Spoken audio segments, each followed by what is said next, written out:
दोस्तों, रशिया और यूक्रेन युद्ध जितना फायदेमंद भारत के लिए साबित हुआ है, उतना ही ये युद्ध नुकसानमंद रशिया के लिए साबित हुआ है। इवन इस युद्ध ने इस समय भारत की पूरी तरीके से चांदी चांदी कर दी है। दरअसल पूरा मामला कुछ इस प्रकार है कि जब से रशिया और यूक्रेन युद्ध शुरू हुआ है, तभी से ही रशिया किसी भी देश को अपने हथियारों का एक्सपोर्ट नहीं कर पा रहा है। और अगर रशिया बाय चांस किसी देश को हथियार बेचने की कोशिश कर रहा है, तो कोई भी देश रशिया से इस समय हथियारों की खरीद नहीं कर रहा है। इस बात के पीछे सबसे बड़ा कारण यह है कि इस समय रशिया के ऊपर प्रतिबंध लगे हुए हैं और हर देश ही इस समय रशिया के हथियार खरीदने से पहले 100 बार सोच रहा है। लेकिन इस समय फिलीपींस और इंडोनेशिया जैसे देशों को हथियारों की सख्त जरूरत है। पहले ये देश रशिया से खूब दबाकर हथियारों की खरीद करते थे, लेकिन इस समय इन देशों के ऊपर प्रतिबंध लगे हुए हैं, जिस कारण ये देश अब रशिया से हथियारों की खरीद नहीं कर पा रहे हैं। लेकिन चाइना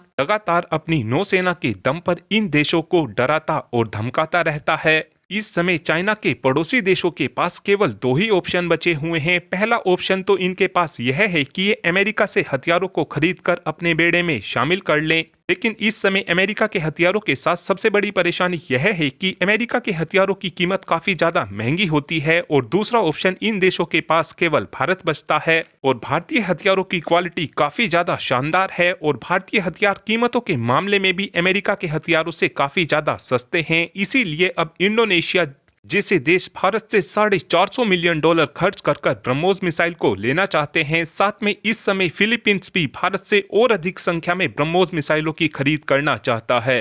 और इस समय फिलीपींस ने ब्रह्मोस मिसाइलों को लेकर भारत के साथ फिर से नेगोशिएशन को शुरू कर दिया है और आने वाले कुछ ही दिनों के अंदर अंदर हमको दोनों ही देशों के बीच एक डील भी साइन होते हुए दिखाई देगी। इसी बीच अब खबर निकलकर ये सामने आई है कि आर्मेनिया एक बार भारत से फिर से हथियार खरीदने जा रहा है और इन हथियारों की खरीद को करने के लिए इस समय आर्मेनिया ने भारत के साथ एक डील को भी साइन कर लिया है। इस डील के तहत आर्मेनिया भारत से ट्राइजन आर्टिलरी गन की खरीद कर रहा है।